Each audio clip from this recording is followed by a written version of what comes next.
Jumpa lagi dengan saya kalau Ardi dalam video mata kuliah kartografi dasar dan kita berjumpa lagi pada saat ini dalam video yang ke-13 dari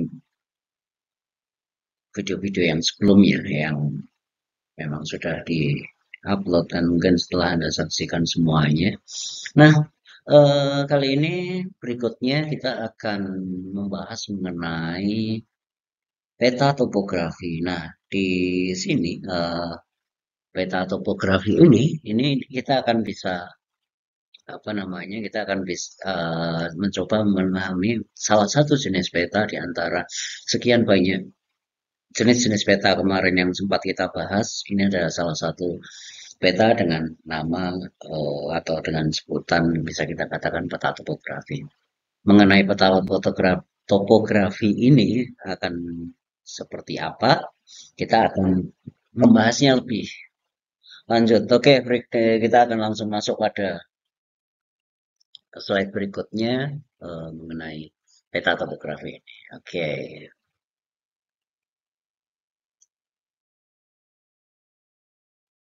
Oke, di sini pengertian peta topografi Anda bisa baca sendiri di sini adalah topografi sendiri sebetulnya apa namanya merupakan sebuah kajian tertentu, sebuah kajian tentang apa namanya kajian tentang bentuk permukaan bumi serta objek-objek yang berada di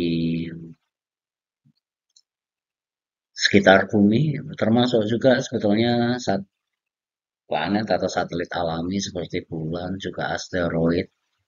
Dan dalam pengertian yang lebih luas, sebetulnya topografi tidak hanya mengenai bentuk permukaan saja, tetapi juga vegetasinya, lalu kemudian pengaruh manusia terhadap lingkungan, terus kemudian kebudayaan lokal. Namun untuk saat ini topografi memang mengalami ya, pengkhususan arti atau mengalami penyempitan arti hanya digunakan untuk menyuguhkan atau mendeskripsikan di sini mendeskripsikan bagian permukaan dan di sini adalah permukaan bumi dalam mata kuliah. Oke, jadi di sini juga topografi ini sendiri sebetulnya yang ingin disajikan adalah model tiga dimensi dan juga identifikasi jenis-jenis lahan. Jadi apa namanya variasi-variasi lahan yang seperti apa. Dan penggunaan kata topografi ini sebetulnya sudah sangat lama dimulai sejak zaman Romawi dulu, Romawi kuno dan juga Yunani kuno. Dan saat itu merupakan apa istilahnya merupakan penjelasan secara detail penjelasan atau deskripsi secara detail mengenai permukaan suatu tempat apapun itu dan apa namanya makanya tadi dikatakan bahwa planet bulan dan lain sebagainya. Oke, berikutnya ini pengertian secara umumnya, namun berikutnya kita bisa melihatnya bahwa topografi di sini dalam sebuah peta atau kita akan membicarakan mengenai peta topografi. Nah, peta topografi ini sendiri sebetulnya merupakan peta yang bersifat umum juga dan peta topografi ini menyajikan hampir semua unsur yang ada pada permukaan bumi dan tentu saja dengan memperhitungkan skala juga karena skala ini akan membuat apa namanya membuat informasi yang ada dalam peta ini menjadi terbatas. Jadi ketika peta terlalu apa namanya peta terlalu kecil dan wilayah yang dicakup terlalu luas dan terdapat apa namanya peta topografi ini digunakan secara bermacam-macam. Peta topografi ini seperti tadi dikatakan sangat-sangat bersifat umum. Informasi-informasi umum yang ada di suatu tempat dipetakan dalam peta tersebut. Dan ini juga peta topografi ini sering juga digunakan sebagai base map atau peta dasar atau sumber ketika kita akan membuat peta-peta lain yang lebih besar mungkin.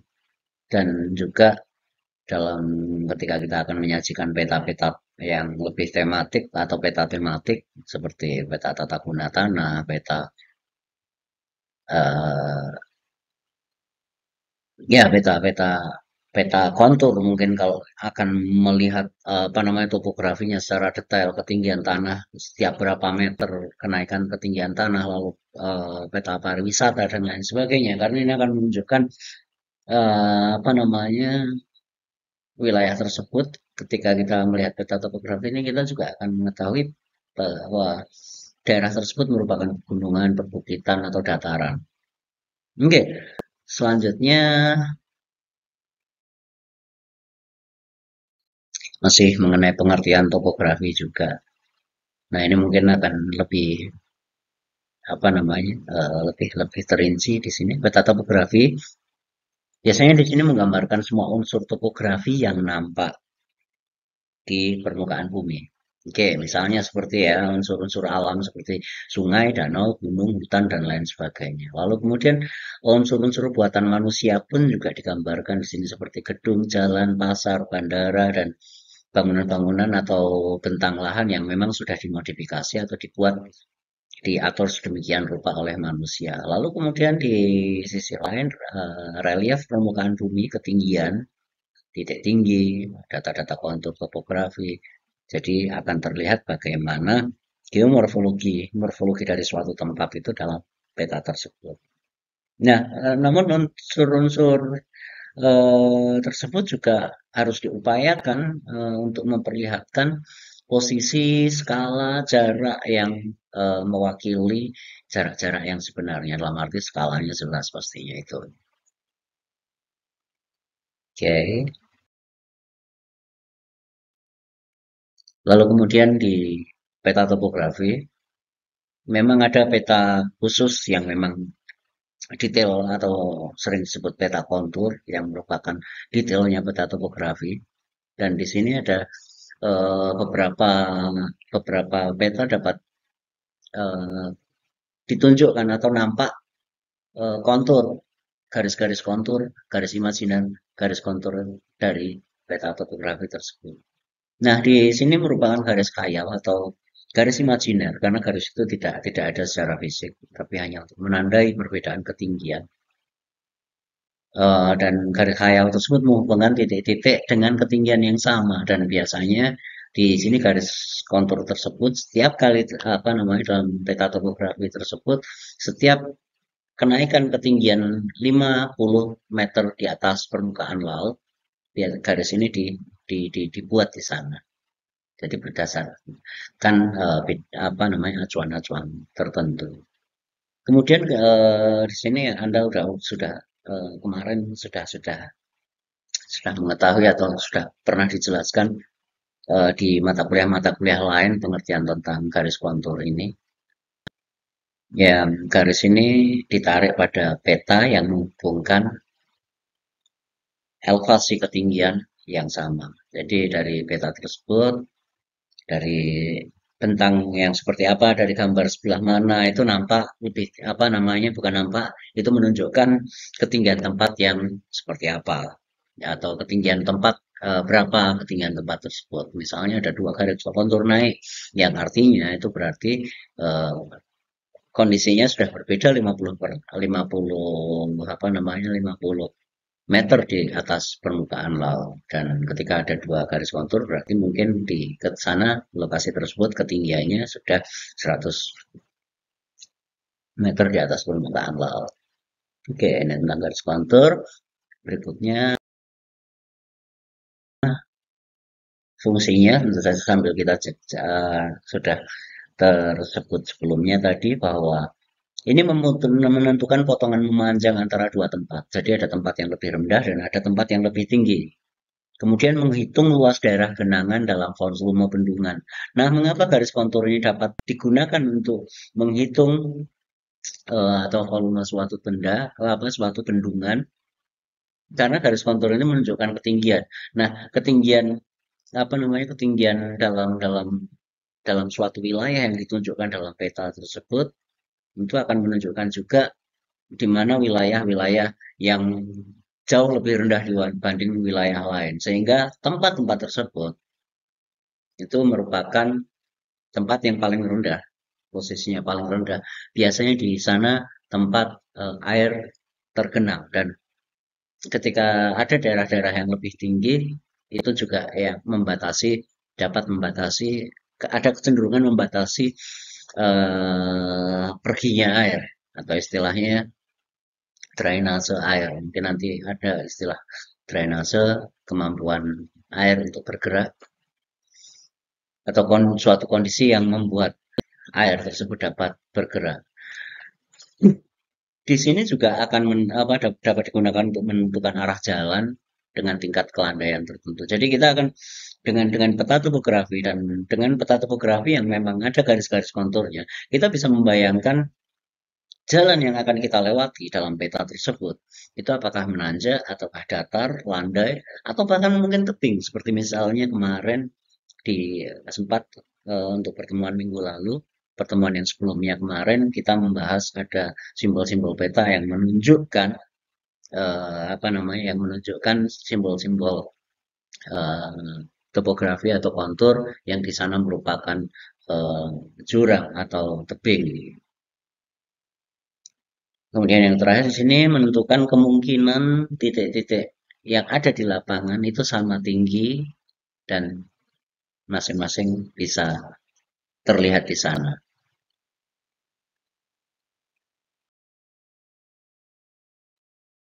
Oke, di sini ada faktor yang menentukan interval garis kontur. Ini jarak atau uh, apa namanya kerapatan dan apa itu tentu saja tergantung kondisi lapangan. Dan ini ada bermacam-macam. Tadi dikatakan setiap 50 meter itu ada garis kontur dalam peta topografi. Namun dalam peta kontur yang lebih detail ini tergantung tujuannya. Dan interval konturnya juga jarak antara kontur tidak hanya 50 apa namanya tidak sejauh 50 meter, bahkan bisa saja sangat rapat seperti 1 sampai 2 meter saja. Dan ini juga tergantung pada data yang tersedia dan juga interval atau selang-selang kontur itu tergantung juga pada hasil dalam pengukuran lapangan, pengukuran ketinggian tempat. Lalu kemudian juga bentuk daerahnya. Bentuk daerahnya ini juga membuat interval kontur daerah tersebut rapat atau renggang. Semakin curam wilayah yang dipetakan tersebut, garis konturnya semakin rapat. Lalu kemudian skala peta ini pastilah ya, semakin besar skala peta, tentu saja interval konturnya juga makin rapat, semakin kecil skala peta, interval konturnya juga semakin jarang-jarang. Nah, nanti kita pelan-pelan dalam pertemuan kita akan melihat akan saya bawakan print out peta lalu kita lihat bersama-sama atau jika minggu depan atau tahun depan pada saat kita pertemuan tatap muka karena sekarang kalian sedang libur mungkin ketika kalian nanti ada yang membawa punya atlas saya harap untuk dibawa karena kita bisa lihat sejauh mana atlas itu bisa membantu kita dalam uh, minimal paling tidak membaca peta ataupun sedikit mengukur apa namanya apa yang ada yang memungkinkan untuk kita ukur nantinya. Oke, berikutnya ini faktor penentu kontur dan berikutnya terdapat berbagai macam karakteristik garis kontur. Jadi garis kontur itu seperti apa? Anda mungkin sudah dijelaskan di mata kuliah geomorfologi atau geologi kalau tidak salah yang mungkin dijelaskannya dengan beberapa atau peta yang sudah menggunakan beberapa. Jadi di sini garis lengkung ini merupakan garis lengkung yang tertutup atau istilahnya kalau kalau kalau karena ada yang menyebutnya poligon dengan banyak sudut, garis-garis lengkung dan lain sebagainya. Lalu ada juga yang mungkin menyebutnya sebagai kurva ya seperti Anda kurva tertutup ya karena dalam pelajaran matematika dulu ada kurva tertutup, kurva terbuka. Ini kurva tertutup. Jadi tidak cuma garis tapi garis yang saling bertemu. Jadi membentuk suatu bangun. Garis kontur yang berbeda itu tidak akan berpotongan. Tidak akan berpotongan. Kemudian garis kontur yang memotong sungai akan melengkung ke arah hulu. Nah, makanya di sini bisa terlihat, makanya dalam peta ini itu mana yang hulu, mana yang hilir, mana yang lebih tinggi, mana yang lebih rendah. Nah, dari sana kita bisa melihat air mengalir kemana. Kemudian garis kontur yang memotong bangunan akan belokkan dan mengelilingi sejajar batas bangunan. Nah, ini juga tergantung juga. Rata-rata memang apa namanya bangunan ini tempat di mana bangunan itu berada biasanya didatarkan, walaupun ada beberapa suku tradisional ada yang mengatakan bahwa mereka tidak akan merusak bentang alam, tapi tiangnya yang berbeda, bukan tanahnya yang digali atau diratakan. Oke, garis kontur juga selalu tegak lurus ke arah kemiringan lereng. Ini sebanding ya, bukan tegak lurus. Bukan lurus garisnya ya, tetapi berbanding lurus dengan kemiringan lereng. Semakin landai suatu lereng, maka garis konturnya juga semakin renggang, semakin jarang. Semakin curam, garis renggang, apa namanya garis kontur juga semakin rapat. Kontur juga dengan ada beberapa di antaranya yang dituliskan dengan ketinggian yang memang sudah dibulatkan atau ketinggian secara bulat seperti 4 sampai 5 garis kontur dan dinamakan indeks kontur dengan ukuran garis yang tebal sebanding dengan ukuran-ukuran internal kontur tersebut. Oke, ini nanti teknisnya. Kemarin juga dalam simbolisasi peta juga sempat kita bahas sedikit. Hanya saja mungkin dalam pertemuan-pertemuan berikutnya apa yang sebelumnya belum jelas akan selalu langsung dilengkapi. Oke, berikutnya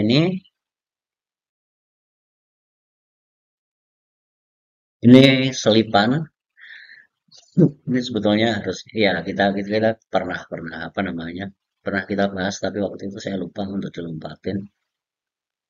Jadi apapun itu petanya, peta tematik, peta umum, peta topografi dan lain sebagainya atau peta rupa bumi itu eh, kita memanfaatkan atau peta itu sebetulnya kita apakan. Yang pertama pastinya ketika kita menghadapi peta atau kita membutuhkan peta itu pada saat kita ingin tahu di suatu wilayah tersebut ada apa saja. Jadi di sini kita bisa membacanya. Yang pertama adalah membacanya. Kita melihat adanya simbol, lalu dan simbol-simbol apa. Di sana ada tempat ibadah, ada rumah, ada tempat yang tinggi, ada tempat yang rendah, ada sungai, ada jalan, ada rel kereta api dan lain sebagainya. Itu untuk pertama identifikasi bahwa di sana ada apa saja, lalu kemudian daerahnya tersebut termasuk perbukitan atau dataran dan seterusnya. Lalu kemudian berikutnya pas kita akan dapat juga menganalisa atau menjelaskan peta itu lebih dalam lagi, yaitu dengan mengetahui apa yang digambarkan pada peta tadi selain selain membacanya itu pasti, kemudian kita bisa mengukur lalu kemudian pada masing-masing unsur itu apa saja yang terjadi, apa saja yang eh, dapat dapat terjadi, dapat dilakukan di lapangan tersebut dengan mengukurnya. Seperti misalnya jarak antara misalnya ada lokasi permukiman, lalu kemudian ada bangunan-bangunan sekolah, kita mengukur berapa jaraknya. Lalu ketika kita mengukur berapa jaraknya, mungkin jauh atau dekat, misalnya dekat, namun kita kemudian misalnya inilah, lalu kemudian kita menghitung jumlah konturnya atau kita mengetahui ketinggian tempat tersebut dari peta konturnya. Jadi mungkin sekolah tersebut susah diakses, sebetulnya dekat tapi susah diakses. Nah, kita mengukur itu kemiringannya dekat tapi nanjak misalnya atau datar tapi jauh dan lain sebagainya. Itu salah satu kita mengukur jaraknya, mengukur ketinggiannya, lalu kemudian dapat mengetahui karakteristik-karakteristik yang ada di sana. Daerah tersebut rawan banjir atau tidak, itu dengan kemudian bisa mengukur seperti itu. Lalu kemudian yang tahap yang ketiga, di sini kita bisa melakukan interpretasi peta. Oke, interpretasi ini artinya kita dapat menafsirkan peta, dapat mengambil makna makna dari peta itu apa sih dengan kondisi yang kita baca tadi, simbol-simbolnya, lalu kemudian kita mengukur dan menganalisisnya. Apa yang terjadi? Misalnya, oh wilayah tersebut rawan tanah longsor, wilayah tersebut rawan banjir, wilayah tersebut kita lihat ada gunung berapi di sana, rawan bencana, daerah tersebut sangat datar dan dilewati sungai yang cukup besar, berarti bisa kemungkinan rawan banjir dan lain sebagainya. Nah, lalu kemudian kita tahu pola-pola kenapa seperti ini, kenapa sungainya berkelok-kelok, kenapa sungainya begitu lurus, lalu kemudian kenapa banyak sungai yang berkelok-kelok, ternyata ada variasi lapisan batuan, lapisan tanah, mana yang lebih keras dan mana yang lebih lunak, sehingga eh, sungai tersebut berkelok-kelok. Lalu kemudian bagian mana yang rawan banjir. Nah, itu semua. Nanti kemudian dari pola yang sama tersebut, akhirnya kita bisa mengambil manfaat atau kalau kita bilang dapat mengambil hikmah dari apa yang kita baca, yang kita analisis, kita menginterpretasikan dan menemukan hikmah itu. Mungkin nanti kita akan apa namanya akan melihat beberapa peta tematik yang ada yang tersedia, nanti kita akan bisa melakukan tiga hal ini, dan tiga hal ini saya berharap nanti sebelum berakhirnya pertemuan semester ini nanti kita paling tidak sudah sempat melakukan tiga hal ini. Oke, sekarang saya ucapkan terima kasih. Sampai di sini dulu untuk pertemuan ke-13, untuk video yang ke-13. Dan nanti agak masih mungkin ketika ini 13, mungkin masih ada sekitar 3 video lagi yang nanti akan saya buat, dan silahkan ditonton selagi masih liburan, sehingga pada saat pertemuan tatap muka saya menjelaskan tidak banyak, tapi kita berbicara tentang mendiskusikan apa yang ada dalam beberapa video saya sebelumnya yang sempat kalian tonton. Oke, terima kasih. Saya kalau Bayu Ardi pamit dulu di sini. Sampai jumpa lagi dalam video-video yang berikutnya. Dan semoga jauh lebih baik dan jauh lebih mudah dipahami di video-video berikutnya. Terima kasih, sampai jumpa.